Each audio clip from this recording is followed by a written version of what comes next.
Sam. How are you doing? I'm doing great. How you doing, Dr. Sam?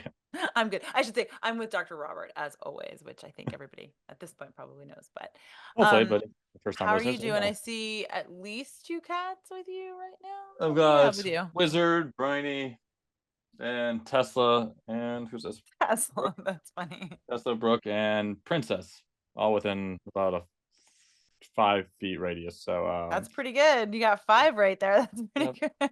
don't worry, the other ones are within another 5 or 6 feet. So, they're it's funny for like as much space as they have back here. It's not a ton, Right. admittedly. It's But like they as all soon as they one, all want to be right with you, is what it seems like. it's literally as soon as you get in, they're like, "Hi, we're gonna hang out now." I'm like, "No, we're not. We're gonna do a podcast." So. Yeah. That's okay. Well, let's hope they don't turn the power off again as you're doing the podcast because that's I was like, who does this anyway? They're super fun. So, but yeah, how you doing? How's your week been?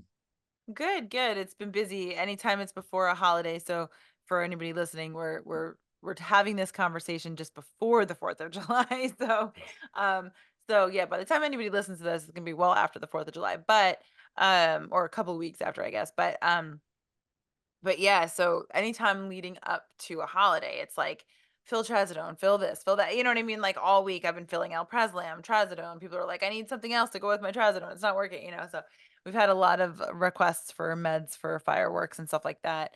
On top of everybody calling to be like, my dog's been vomiting for the past 3 weeks, but you guys are closed for the 4th, so we need to get in today. You know what I mean? Like Yeah, it's how like, it come how on, it guys. always goes before a holiday. It's like, well, your poor planning, not my emergency. Yep, But exactly. It's so funny how people do this. Like, and I think it's just the recommendation is if you wouldn't go to the doctor for yourself for it, your pet probably doesn't need to come in for it either. at least not emergently. And like that's the thing. Yes. Like I walked in this morning and I already had a few drop-offs, a surgery, a full no, two surgeries, and then like a full schedule. And then they were literally like, put your roller skates on. Somebody already walked in. I was like, oh no. The So roller it's skates. just like, one of those things. And it's hard too because sometimes you still have to send them away because it's like this isn't the appropriate place for your pet right now because like I'm not going to see them probably for several hours and Yeah, they need to be seen now. So you really can't, I mean, like you can stay here, but I don't want to take that responsibility because once I take them in, they're my responsibility. You know what I mean? oh, And yeah, it's like absolutely, something happens, I don't want to miss something and I certainly don't want them sitting there waiting if they can be seen sooner. So absolutely. I think that's a smart thing to recommend. So, hopefully, people heeded your advice, they found did some place heed to go. my advice. And it's hard advice to give too because it's like there is always a piece of me that feels a little guilty for doing that too. But then I Yeah, remember, okay, well, it's also going to save the sanity of my staff. And so yep, if I can't at least do it for my own sanity and for the pet's well-being, I can do it for the other people that, are around me. They're all going to be like, "You did what? You took in how many?" Like, you know what I mean? Like they're going to walk out if I do that. So, oh, you absolutely. I know. think it's like it's a And honestly, I don't think owners like waiting either, knowing like you might be seeing some point today, 4 hours later, like they can get in sooner somewhere else, like go somewhere else. It just Well, makes especially more. because it was, like, first thing in the morning, so the emergency clinic's not busy when all the clinics are open, you know what I Yeah, mean? exactly. So, that's the time to go to the emergency clinic. If you have to be seen, go now, you know? Yeah, But also just this dog has a very, like, serious history, and it's just, like, you need to not be, like you can't it can't just be, like, a quick in and out thing, like, you don't wanna miss anything, you know what I yeah. mean? So it was good. They did the right thing. I mean, they needed the dog to be seen, so it was the right thing to do. Oh, good. Well, that all went well. And so what are we talking about today?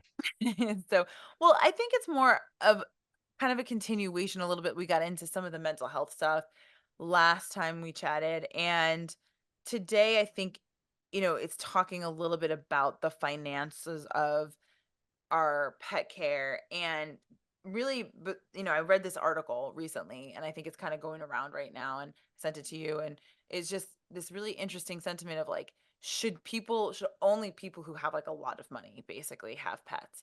And of course, I don't think the answer to that is yes, right? Yeah, So part of really the conversation today is the reality. We've had previous podcasts where we've talked about finances, right? And even touched on it last on our last conversation of like how that yeah, affects us, like our mental health when we can't help an animal, when we can't fix a situation that's fixable and feeling like really responsible for that and taking on that responsibility in an empathetic way as a veterinarian can definitely make us depressed or anxious. And, obviously we talked about suicide and stuff like that. Um, so what's the other side of the coin? What's the owner's side of the coin? And Yeah. in reading this article, I just thought it was really interesting. It's like, yeah, what does that mean for people? Because everybody should have companionship and certainly or should have the opportunity to have it, right? You know what I mean? Not everybody's life is appropriate for to bring a pet into it, and I think, you should be careful the choices you make as far as, if you don't have the right environment for them, if you don't have um The resources. the resources, to a certain level, right? But at the same time, I mean, there's tons of animals that are just living in, a shelter or there's Yeah. just so many unwanted animals out there. So I don't think that the answer can be as simple as, okay, well, if you want a dog, you should be able to fully afford everything. You know what I mean? So Absolutely. I don't know, what do you think of that? I so truth time. I think most veterinarians have had a moment in their career where they've like, God, I wish there was like an application that you need to fill out or a test you have to pass before you adopt a pet. Yes, yes, Um, we've all had that thought. That's true. we've all had that thought at least at some point. We know, and but we always come back to the fact that animals enrich our lives in so many different ways. And yes, Yeah. an animal on the street is better off with you in most cases. Like Hmm. it may not be much better, but at least they have the love and affection. You're going to try and take care of them, assuming things are going well. Hmm. So that's kind of the where I stand. It's like it's just a struggle for us because we hate seeing them not be able to afford care. But even if you plan for it, I still have owners that get a $10,000 bill from me, and they're like, "Hey, I can't do this," and that's just a lot for anyone, honestly. So Right, right, I think right. And that's most kind people of the don't just tough have that part. sitting around. Exactly. Um, and so I think it's breaking it down in a few different ways. I mean, I think, it's a struggle, right? Like I've seen situations where I think it's too much, right? Like, so I think I've seen people who don't have the resources to take care of a dog or a cat, like, fully, to Yeah. what I would think. Like, if I'm gonna be taking care of an animal, right? Like, I want to make sure that they're on, a good food, and that doesn't always mean an expensive food, right? Like, that just means like a good food that they can be on that's like balanced and complete. We've talked about that in the past, whatever Yep. that means. Obviously, having an environment, in your home or wherever, if they are like an indoor outdoor dog or mostly outdoor, like a shelter that will keep them safe, that will keep them from overheating or getting too cold, or what I mean, stuff like that. So like a barn cat or even something like that, like where it's an appropriate sort of lodging for them, right? Yeah. Um, and then at least a certain amount of medical intervention. So certain things that I think you really can protect them from, every month by keeping them on preventatives and things like that. But that's even where you start to get into, for some people, that is really expensive. And so you're already starting to make some of those choices of like, well, do you only have an animal if you can keep them on preventative or something like that? And I don't think that that's realistic, right? And there's plenty of people who don't, but Yeah. but the problem is, I mean, there's some serious diseases obviously that can come along, but is that animal still loved? Is that animal still happy? Does that animal know that they're not getting flea preventative? No, right? So sometimes I think perfection is the enemy of good. And I think that there is good to be done Yeah. by people no matter what their resources are, right? Um, but at the same time, where I struggle to not start to think this is a bit inappropriate is when people have like 5 or 6 animals and Yeah. they can't Exactly. afford one. So then Yes. and then we're constantly in this, like, situation where we're just plugging holes, you know what I mean? Because ultimately, when you have that many animals, some of them start to get old and some, you know what I mean? So then we're not then you can start to argue, are we meeting basic needs, right? Yes. And certainly That we I can think argue so what too. those basic needs are. Like, I'm not even sure every veterinarian would even agree, right? So, like maybe I'm going a bit too far by even bringing up flea and tick preventative, but I think because I see so many animals, like, ripping themselves to shreds because of fleas, like, I'm gonna say that that's a basic need to just keep them from ectoparasites. You know what I'm saying? Yeah. And there are less expensive ways to do that, truthfully, that aren't maybe even the most ideal ways, but still less expensive. Um, Yes. but then the same those people, like, when you see them amassing multiple animals and then sort of yelling at you, like, "Well, I have 6 dogs, I can't do that." And it's like, "But Why do you you have don't 6 have to have dogs? 6 dogs. You could have No. 1 dog and take care of it better." You know what I mean? So on the one hand, you still get that companionship, you still get the opportunity to have a pet, which I really do think should not be based on socioeconomic, like, ability, right? Like, I really don't Yeah. think that that's fair. No, and I couldn't agree more with that. I think my biggest thing is when they have the number of pets. Yeah, Like, okay, I admit I have 16 cats right now and 2 dogs. They're all taken care of. Like, they're all on right. preventative. It's expensive as all hell, and I'm broke because of it. But they're um, but it helps me in a veterinarian too. Like, I can do this because Mhm. I get some discounts Yeah, as a veterinarian, and I make right, sure they're all eating well. They get, they up to date on the vaccine. Like, all those things are very important because if they're not, right, their health suffers because of it. But right. really, I think you deserve companionship, but with a responsibility of knowing that companionship, they are by the law, their property. So you are in charge of their welfare, their well being, Right. and for me, I do think preventatives are just like your kids. Like you would get vaccines for your kids. Flea Mhm. and tick medication falls in that category for me because, like you said, you feel so. I saw a dog last week, and now I'm doing some more general practice stuff that was just torn to shreds on its back end because it's itching so much and how Yeah. much. And it just Yeah. had a flea allergy that they didn't have any preventative for. I'm Right. like, you could save yourself the visit with me though Right. Right. by It'd be just paying so for much more this, expensive, yeah. and your dogs be better off, and just like something like so. Like there's everybody deserves ownership, but there is a responsibility that needs to come with it, and I think that's what we need to emphasize to people and really just like one pet, sure, but if you were having 4 or 5, you better be responsible for them. Like Yeah. that's not an excuse to just say, "Oh, I have 4 or 5, I can afford this." Like, then have one. Right, and I do think that, like, that is one of those things where a lot of times those are a lot, not all, like, right, these Mm, are all generalities, this is just based on the things yes. that I've seen, right? So, like, I am sure that there are people with, like, huge hearts that take in animals they can't afford and Mhm. don't take it out on the veterinarian or whoever it is Yeah. but there's a lot of like, sometimes what you'll run into in some cases, there's a lot of entitlement of people feeling like they Mm, deserve to have that many animals, but not to have to yeah. pay for them, and Yeah. unfortunately, those things are incongruent, like, they just do not come together, like, somebody has to pay at some point in time, and so either you're expecting free products, free care, free services, and we just can't do that on, like, a mass scale, right? So, I think Yeah. it's great that there are, like, spay neuter programs, like, I think Mhm. they're awesome, and I actually, like, really think that a lot of them are super high quality, Oh, yeah.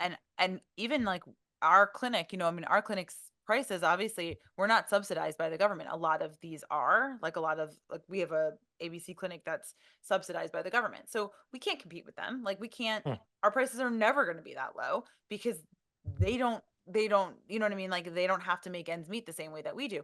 But I definitely have people come in that have dogs that, aren't spayed, aren't neutered.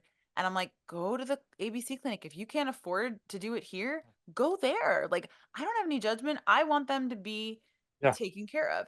And as far as vaccines go, I mean, there are vaccine clinics that are dirt, dirt, dirt cheap. And so like, I've had people who will choose to come to us once a year for an exam um, to stay like a patient so that if there Yeah. is an emergency or something like that. So they sort of make that commitment. They say, okay, I'm going to pay my exam fee once a year. I'm not gonna do my vaccines here because they're a little more expensive. If I go to the vaccine clinic, I can get them for cheaper. They Yep. probably had their dog spayed at ABC clinic, and then like I even have some owners that will come once a month because that's what they can afford to pick up their flea and tick preventative. Like they can't do it in bulk because it's Yeah. expensive. Like we'll price match a lot of things too to make it a little more affordable for people because we get that it's expensive. And so to me, the fact that those people don't have money has nothing to do with those are awesome owners. Those are people who have like really looked at what their Yeah. pets need and they're like, yeah, I'm there for it. Now, the thing that's super important, I think, for anybody who's sort of looking at their finances and going, I don't know if I can really afford a pet. Um, yeah, I think you do need to do those basic things. Like it's hard for me as a Yeah. veterinarian because I've seen the consequences of them not being done. Like I've seen pyometras, I've seen horrible flea allergy dermatitis to the point where like cats are anemic and dying because they've had, you know what I mean? It's absolutely. Like horrible anemia from fleas. So it's Yeah. not just like, oh, they're itchy. Like or tick-borne diseases causing like ehrlichia. Like I've seen clinical cases of that. It's not good, you know what I mean? Yeah. Heartworm, like cable syndrome, like all these things, not to scare people, but like they're real consequences to things that if you aren't doing the preventative stuff can, and will it always happen? No. I mean, there's some people who get away with never doing any of that stuff. Okay.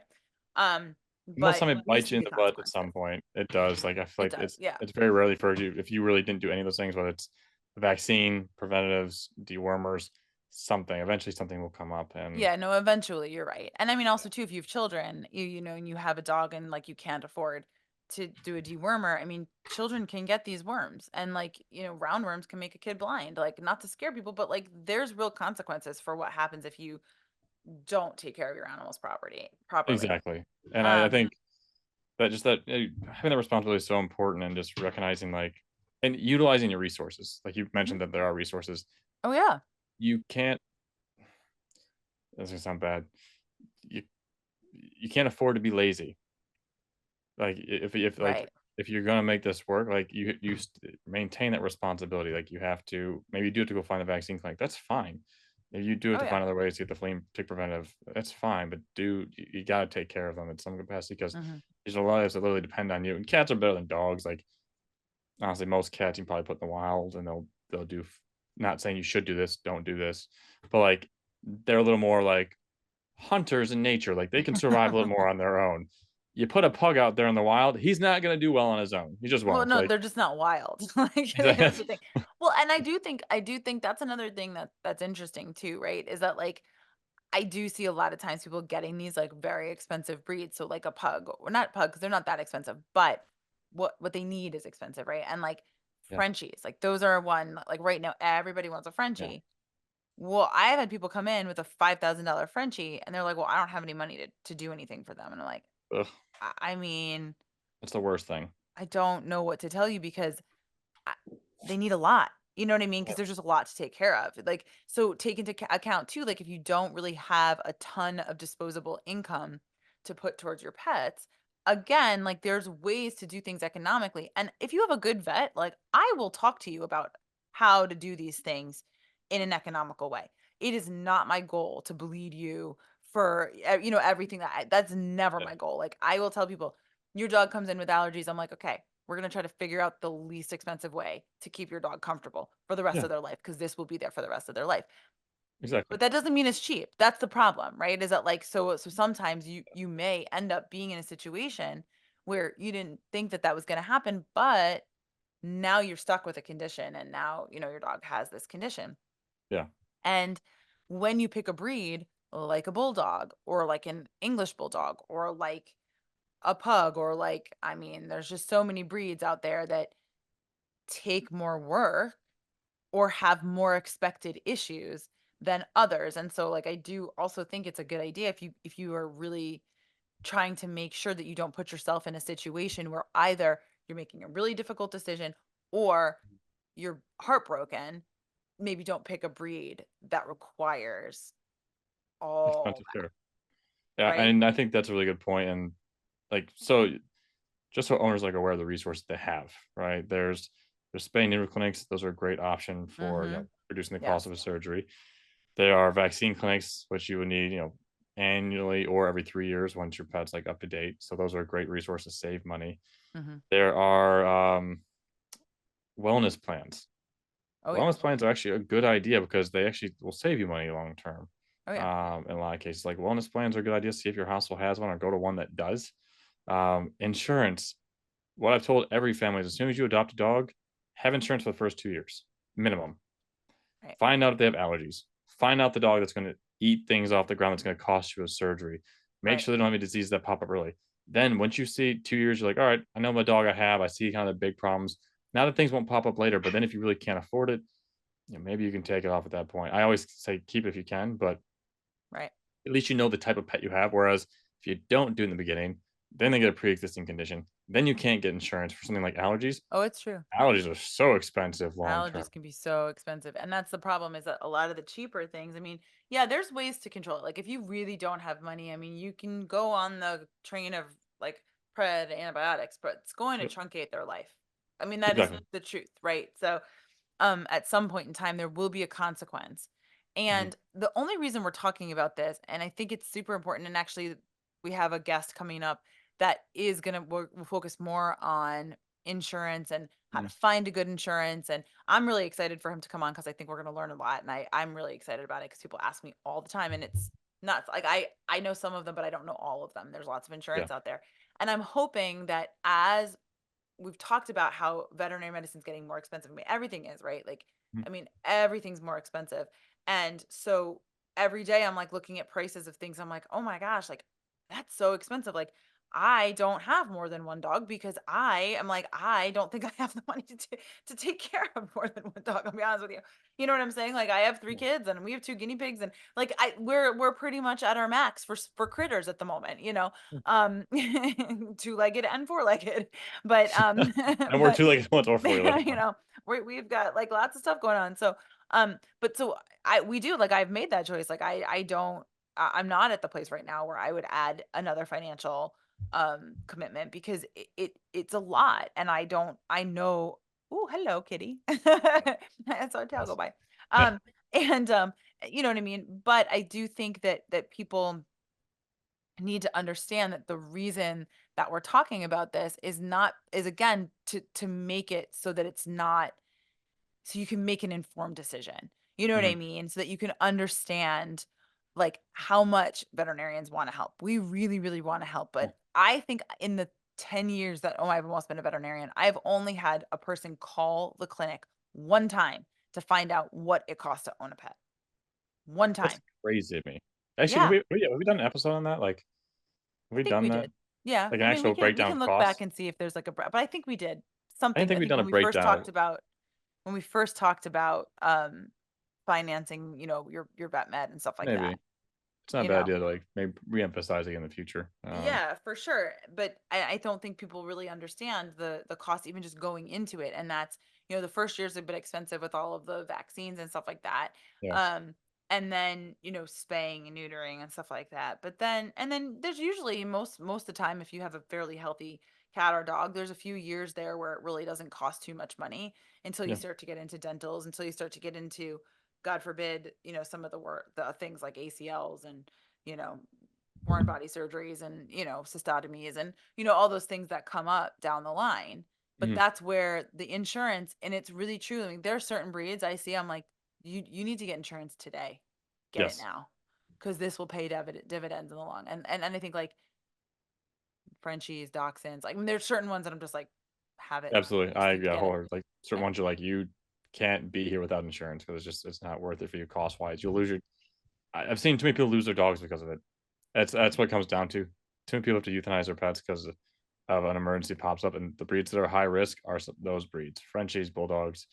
We can go through a long list of them, but Hmm. they're high risk. You gotta be aware of it. Yeah. Yeah.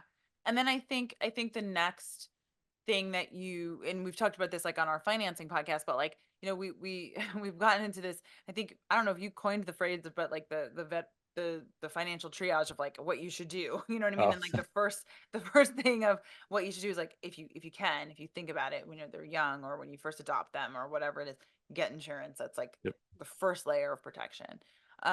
And I think that's really true, like especially if you don't have a ton of disposable income, if you can get them on a wellness plan, Mm, that's not every hospital has one, but if there is one at your hospital, like do it because you're it's really yeah. going to save you in the long run.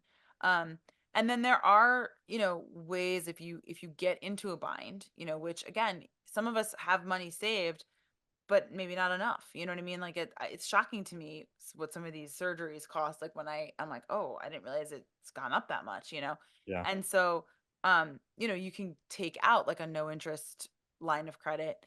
Um, there's different ones like Care Credit, Scratch Pay. There's a few of them Mm, out there now, um, where it can help you to finance and pay for whatever's come up but Mhm. again, like, sometimes there's a credit issue there, you know? Yeah, there's a credit issue, but there's other options even after that. There's pay-as-you-go plans where Mhm, now hospitals can, like, really do a payment plan where it's organized by a different company, but the hospital can use it where it's like, hey, you pay us a certain amount each month until you pay back your bill.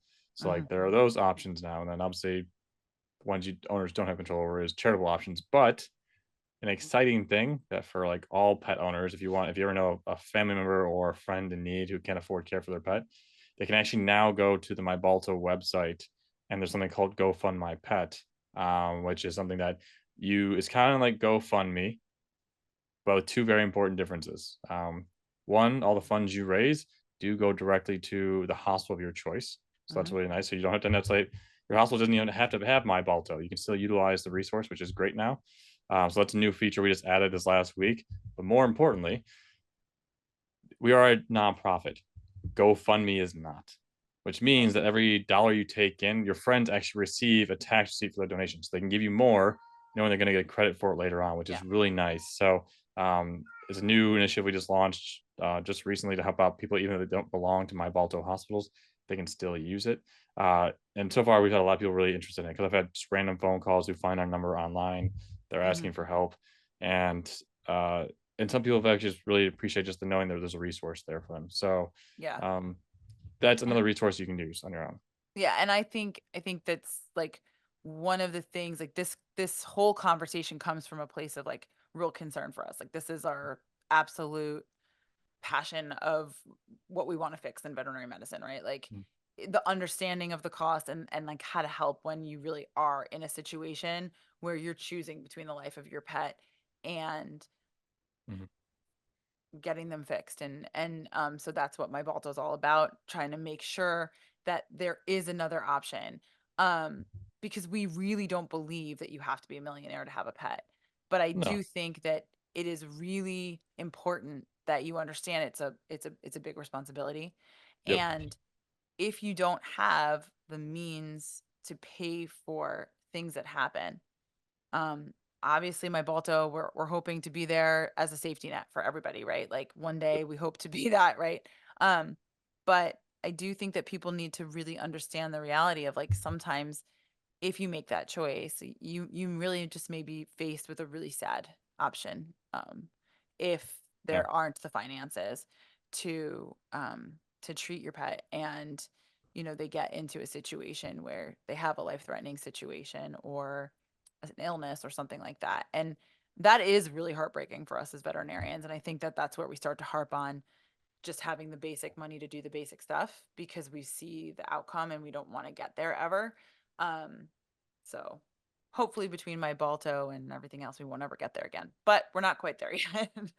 Absolutely. And I think that's like I said, there's some exciting stuff that we're trying to help out with. And but even just from a statistical, I guess, note, like when we first started this initiative to help out hospitals, we expected claims for people like hospitals, like, hey, we need help this owner with $1,500 or Yeah, $2,000 because I can't afford it. Um, Honestly, a lot of the claims have been maybe 200 to $400. Not a lot. Sometimes right. it's just you need a little bit of help to get there, Yeah, and I think that's what's cool about it. So, if you do have a wealth of funds, donate to your local hospitals. A lot of times they can yeah. do a lot with that money. You'd be surprised how far they can make $200 go. They may take a hit on it a little bit as well, but they're gonna use that funding to help a pet in need. So, I ask anybody who's listening to this, like, feel free to donate to their local hospital, whether it's my Balto or not. Mhm. Just so they can usually help pets. There's some cool things. It is, and I think as we are getting better at medicine, and so medicine is getting more expensive, like we talked about before, um, the more we as a community of pet owners, and there might be times where you have a bit more resources to share with others. So, like what you're saying is true. Pay it forward a little bit if you have a vet clinic, where they'll accept donations for other pets if you have the extra funds and you can do that. I mean, I think people helping out their community and helping each other is such a huge thing, right? Yeah, And it's something that I don't think people realize. And I'm not even sure I realize to the level of which it actually happens as much as it does. But just since we started doing my Balto and since we've been going to conferences, I feel like, don't you hear all the time from people like, oh, yeah, well, we have this one client who gives us, a few $100s every month. Or we have this one client that was just sitting in the waiting room and overheard somebody crying and said, "Hey, I'm going to pay their bill for them." I mean, there is an enormous amount of help out there, right? Yeah. So I think obviously the idea of being entitled to a pet, of course, that's a hard one, right? Like I don't think anyone's entitled to anything, but I do think that we all as a community can help each other. And Mhm. the impetus behind my Balto for sure is sort of that, right? Like helping Yeah. your own local hospital, and if everyone does a little bit, right, Mhm. then it grows to be a huge amount. But I think you're right. Like it is sort of crazy to see that a lot of the claims have been like not these huge bills that people need Yeah. paid, but just like you said, just they just need a little help. They just got to get better. Their Just a little bit dog's of help. cat. So it's cool to watch, and it's nice to see. I think we just had our 1 year anniversary Yeah, yeah, last I know. June, so that's I kind of a I big got my deal. email. Yeah, it's pretty cool. So we just had our 1 year anniversary, and it's just nice to see like where we were Hmm. and where we've been. Obviously, we've been doing the podcast longer. You and I have been doing that quite a Yeah, long yeah, we've been years. doing it a bit longer than that But for just for sure. the nonprofit standpoint, it's nice to kind of see now the fruits of labor. Now people don't use the program, so Yeah. we really appreciate all that people have been supportive of. So thank you for everybody that's been there for us in that way, especially you, Yeah, I Sam. know. I So know. Well, thank you. I mean, you guys do so much work, and I just feel like I'm really excited about where this is all going, and I really do hope that we really can be that safety net for people. And I do want people to have companionship. I do. Some of my favorite clients are some of the ones that I know really don't have a ton of means, but they really do the best they can for their pets. And yeah. those are actually some of the people who you can just see the bond, you can see the love. So of course I want to do anything I can to support that idea. Mhm. But I do think it's really important that people know what they're getting into emotionally and financially. Because Yeah. man, I think it's such a shame when people don't realize what they've gotten themselves into with certain pets. And so it, you never want to sound heartless. Like you don't think, you just want people to have the information, I guess is the most important thing. Exactly. You want people to have the information, and there's a lot of resources out there. You just gotta Hmm. look into it and be willing to put the a little bit of legwork into it. Unfortunately, if things aren't going to necessarily be given to you, but you can put a little legwork into it, you can make pets affordable and give them the care they deserve, and honestly, the companionship you deserve. Yeah, That's the whole point. true. And I think you also, give your vet a little grace if you come in and you're like, there's something wrong with my pet. I have $200. I can't spend any more than that. There's going to be a little bit of decisions made sometimes about directing resources to what we think is going to help symptomatically versus Yeah. getting you an answer. So just be kind to your vet. We'll do the best Yeah. we can. Yeah. Um, We're- but I appreciate when people do that. I'm just gonna put that out there right now as a last sentiment. If people come in and they're like, "This is what I have to spend," then I'm like, "Okay, we're gonna do as much diagnostics as we can to get as much information as we can, but I'm gonna Yep. save some of that money for care so that they Mhm. feel better at the end of it." And so sometimes we don't get an answer, but um, thankfully, cats and dogs are pretty robust, and They are. Thank God. thankfully, we get a little help every once in a while from just like, you know, making some good decisions based on history. Give us good Yes. history. That's helped too. That's a big part of it. Yeah, I was like, give us a good Mhm. history, and then we can do a lot with it. So that and the history Yeah, and a little bit of luck, we can do yeah, all right. a little bit of luck, exactly. Um, but I thought it was such a thought provoking article, and I thought, well, man, we're kind of on this trend right now where we're talking about the mental health of veterinarians, with it got to Mhm. take into account the mental health of the owners and the Mhm. companionship and the human animal bond. It's so important. It's definitely what we hope to be supporting with my Balto, and just you know, it's an important topic, I think, ultimately. Exactly. So I'm excited to share this podcast with people, and hopefully, if you have any feedback, Yeah, always absolutely. shoot. So if you have any thoughts about what we talked about, definitely reach out at podcast@mybalto.com. I'll have to see if I could even maybe share a link to the article or something like that, just because it was Yeah, that'd be cool to do interesting. I'll have actually, to, so that people to can do read it that. Yeah. themselves. So, But yeah, hopefully, yeah, it's an interesting topic, and I look forward to talking more about different options to help people finance vet med, because I do think it's so amazing all the things we can do, but man, it comes with a price tag. So I just want absolutely. everybody to to be prepared for that and just do the best they can for themselves, for their pets. And yeah, that's that, I guess. I'm good with it. I think it's a wrap for me. So, Yeah, thank you guys all for coming this week, and hopefully we'll see you next week yeah, on the Pawsit exactly. Podcast. Exactly. Well, thanks everybody for listening. And this has been the Pause It Podcast. And we'll talk to y'all soon. Bye.